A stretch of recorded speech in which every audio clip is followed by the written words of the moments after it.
মই লীলা দেৱী অন্য এটা ভিডিঅ'লৈ আহিছোঁ। বৰ্তমান মই আছোঁ উত্তম বিবাহ ভৱনৰ একেবাৰে অপজিটত। আপুনি ৰাস্তাটোৰ ইটো পাৰত দেখিব উত্তম বিবাহ ভৱন, এইটোৱেই উত্তম বিবাহ ভৱন।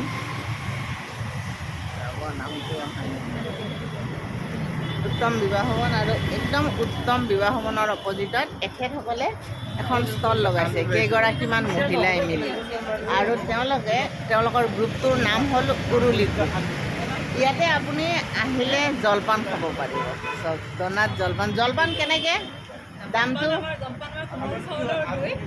30 টকা, কোমল চাউল 30 টকা,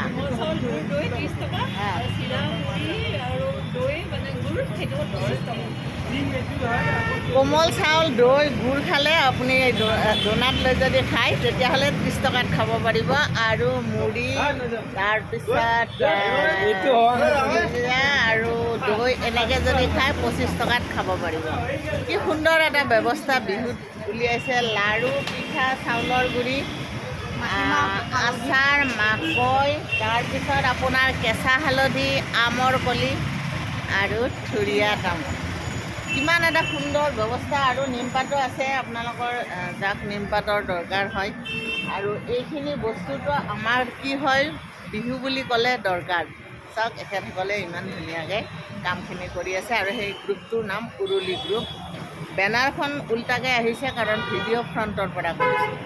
গতিকে যদি আপোনালোকে বিহু কাইলৈও থাকিব, কাইলৈ গোটেই দিনটো থাকিব, ৰাতিপুৱা যদি জলপান আপোনালোকে কাইলৈ খাম বুলি ভাবিছে ইয়ালৈ আহিব পাৰে। আৰু এতিয়া আবেলি ধৰক আপোনালোকে অকণমান ওলাই আহিছে, কিবা অকণমান খাব বিচাৰিছে, তেতিয়াহ'লে ইয়াতে থিয় হৈ অকণমান খাই যাব পাৰে। 30 টকাহে, একো বেছি নহয়। আৰু ডাঙৰ কথাটো হ'ল যে আপোনালোকে বিয়া, তাৰপিছত লগুণ দিয়া যিটো উপনয়ন বুলি কয়, তাৰপিছত আৰু আপোনাৰ শ্ৰাদ্ধ আদিৰ যিবিলাক সামগ্ৰী লাগে, আমাৰ লয়াৰ আছামত দোন বুলি কয়, দুনি, আৰু আপাৰ আছামত দূৰণি, সেইবিলাকৰ পৰা আৰম্ভ কৰি শৰাইখনলৈ গোটেইখিনি বস্তু আপুনি এওঁলোকৰ পৰা ভাড়াত ল'ব পাৰিব।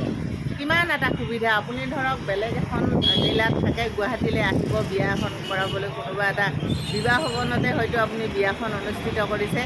আপোনাৰ ভাড়াৰ আপোনাক যিখিনি বস্তু দৰকাৰ বিয়াখনৰ কাৰণে, সেইখিনি বস্তু ধৰক মানে পূজা পাৰ্বণৰ কাৰণে প্ৰয়োজনীয় বগৰীকেইটাৰ পৰা আৰম্ভ কৰি বেলপাতলৈকে গোটেইখিনি বস্তু, কলগছলৈকে, শৰাইৰ পৰা আপোনাৰ অংশ ঘণ্টালৈকে সকলো বস্তু এখেতসকলে আপোনালোকক যোগান ধৰিব ভাড়াত। যদি আপোনালোকক লাগে যোগাযোগ কৰিব পাৰিব। মই ফোন নাম্বাৰকেইটা আপোনাৰ তলত দি থৈ দিম, আপোনালোকে ফোন নাম্বাৰৰ লগত যোগাযোগ কৰিব। এটা নতুন ধাৰণা লৈ এটা গ্ৰুপে ভুমুকি মাৰিছে, সুন্দৰ ধাৰণা এটা। আৰু মই সদায় এটা কথাই কওঁ যে মহিলাসকল ব্যস্ত হৈ থাকিব লাগে। নতুন এটা ধাৰণা লৈ তেওঁলোকে ব্যস্ত জীৱন এটা যাপন কৰাৰ কাৰণে আগবাঢ়িছে। গতিকে সকলো আহিব, ভাল লাগিব।